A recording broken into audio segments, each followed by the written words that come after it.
Christ followers with a passion to serve. Engaging culture with a biblical worldview. Creatives with the creator's mind to ignite thought. Glory to glory, sharing his story.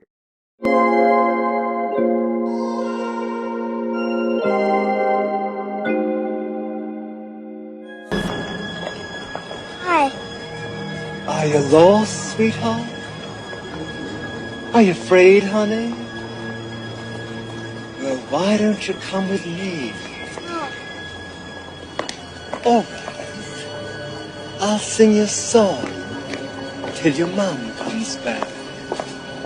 God is in his holy temple. Earthly fall, be silent now. The sound of the culture is ringing loud. The sound to rebel against what God placed in us. The genetic code that God downloaded in us. Will you keep the sound in the culture, or will you allow the culture to give you the sound, give you what to say, give you what to do? In the times that we live in now, we see that the culture is telling us to bow down to the golden image. When the music is played, the music ushers in the disobedience. But the disobedience comes because they put the leaders at the front. When you read Daniel, you see that King Nebuchadnezzar, he brought the leaders to the front because he wanted the people, or he knew that the people would follow behind the leaders. But it was four who didn't fall. It was four who refused to bow. They kept the sound of God within them. They kept his voice. They kept his mind. They kept his will. They kept his way inside of him. But will you keep the sound, the frequencies, the reverb inside of you? Will you keep his word locked in you? Will you keep his word covering your mind and your heart, your family, your ways, your thoughts, your ideas, your ideology? Will you keep his mind? Um, when we reference the sound of a culture, when we reference the sound of this culture, um, I'm often drawn to believe that the culture that we are presently um, kind of engrafted in is anti-Bible, it's anti-Christian, it's anti-righteous. So, as far as being a part of the culture, man, I'm actually anti-culture.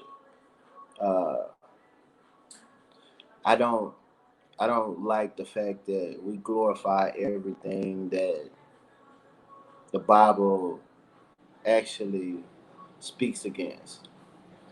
As if God is senile, or as if God is schizophrenic in his actions. Uh, just to point out a few things, man, like the not to be disrespectful in any type of way, but the fact that you could have the gall to say something like, "Oh, I'm a Christian, but I'm transgender," is absurd. It's actually oxymoronical because if you're transgender, you're confessing that God made a mistake, and God doesn't make mistakes. Um, the heart of the issue is sin, and regardless of the sin that the culture perpetuates, um, because we have to be present in order to be a beacon. We have to be in it, but not of it, and that's just the way that my heart pumps. Um, don't eat, don't drink. It's from the illusion of society. We have become fascinated and divided at the same time with trying to build and separate ourselves, but we have become and not only look like the world, not because we got the same type of beat, wear the same type of clothing, doing some of the same thing, but because of our actions of what we believe in our heart is not lining up with the confessions of what is supposed to be written on our heart, which is the word. I think that we have taken the word, diluted it, and made it a situation or a circumstance that looks like you cannot attain this, you cannot be this. When God sent Christ to here, he told him, he said, I overcame the world. That was our least problem that we had to worry about, our least fight that we had to worry about. How do we overcome the system of being able to look different from the world when Christ has already given us the blueprint, the foundation? And not only did he do that, he also allowed us to know that when we overcome it, we're going to do it in an even greater way, because he said, greater work shall you do. And that just wasn't for us to have something as far as signs, miracles, and wonders, because the false prophet, the wicked, the witch, the warlock, they can make miracle signs and wonders happen.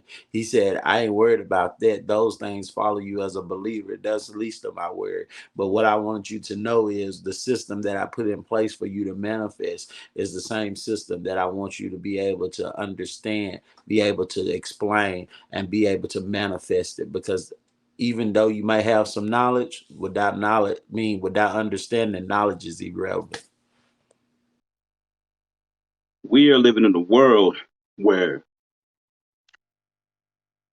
it is okay to have satanic schools, satanic colleges, satanic after school programs, teaching our little children it's okay to conform to the world,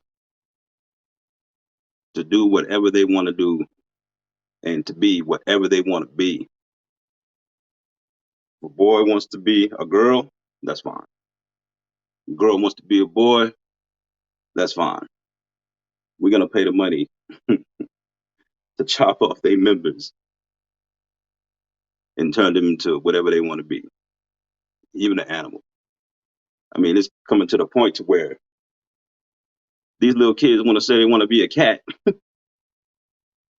Teachers and parents are going to be cool with that, to the point to where they're setting kitty litter boxes in the classroom. Kids they're having to put litter boxes. This is a true, Corey. True. It's happening. They're having to put litter boxes in the classrooms. Makes no sense to me, man. This world is confused. This world is upside down. And everybody already know that Satan is the master of confusion. God doesn't confuse us.